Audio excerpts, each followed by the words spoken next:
Nouveau vote crucial sur le Brexit, le troisième sur l'accord de sortie. Mais après de multiples rebondissements, les Britanniques regrettent-ils finalement le Brexit? C'est ce que l'on va voir dans ce nouvel épisode des Échos du Monde. Et l'on part dès à présent en direction de Londres rejoindre notre correspondant sur place. Bonjour Alexandre. Bonjour Olivier. La classe politique britannique est visiblement toujours aussi divisée sur le Brexit. Les Britanniques le sont-ils aussi? Ah bah oui, là, je crois qu'on peut le dire, Olivier, la population reste toujours aussi divisée. D'ailleurs, c'est surprenant de voir ça presque 3 ans après le référendum de juin 2016. Les derniers sondages montrent toujours la même chose. Une légère évolution en faveur d'un maintien dans l'Union européenne. J'en ai vu passer un hier qui donnait 55% au Remain et 45% au Leave. Mais une fois qu'on a dit ça, je pense que tous les sondeurs en conviennent. Le glissement est trop faible dans l'opinion. Autrement dit, les lignes n'ont pas assez bougé pour qu'on puisse dire de manière certaine que le Remain l'emportera s'il y a un nouveau référendum.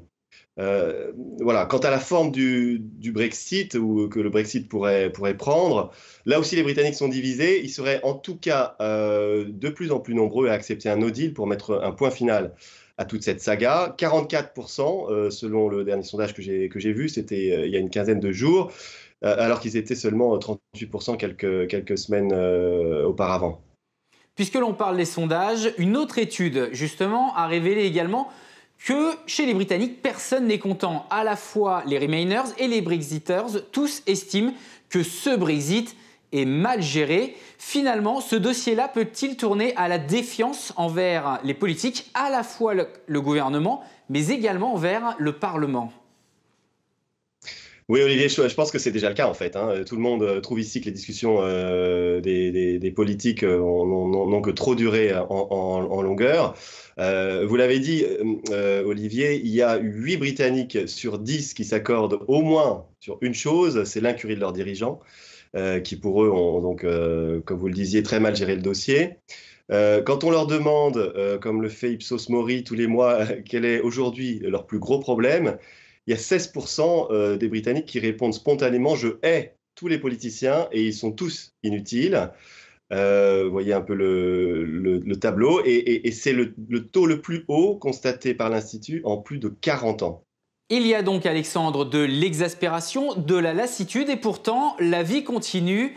Y a-t-il quand même de l'inquiétude? Pas vraiment, Olivier. Enfin, en tout cas, c'est pas comme ça que je le ressens en discutant ici avec les gens. Bon, ils sont préoccupés par le sujet, d'accord. Ils sont lassés par le spectacle, c'est sûr. Ils ont d'ailleurs parfois honte de leurs dirigeants, c'est vrai. Et ils veulent passer à autre chose, ça c'est évident. Mais la vie continue et personne ne panique. C'est un peu, sans tomber dans les clichés, le fameux keep calm and carry on. D'ailleurs, les sondages disent pas autre chose. Le Brexit est devenu pour tous les Britanniques un sujet majeur. Selon Ipsos, c'est même pour 8 sondés sur 10 le plus gros défi que leur pays est aujourd'hui à affronter. Mais pour autant, le Brexit n'arrive qu'au 7e rang des préoccupations de la vie quotidienne, comme s'il n'avait pas vraiment encore produit d'effet tangible sur la vie de tous les jours, même si 73% des Britanniques se disent tout de même qu'ils risquent in fine de faire grimper les prix. Merci Alexandre pour vos explications. Je rappelle, vous êtes le correspondant de notre journal à Londres. Quant à vous, merci de nous avoir regardés. Suivez toute l'actualité sur notre site internet leséchos.fr.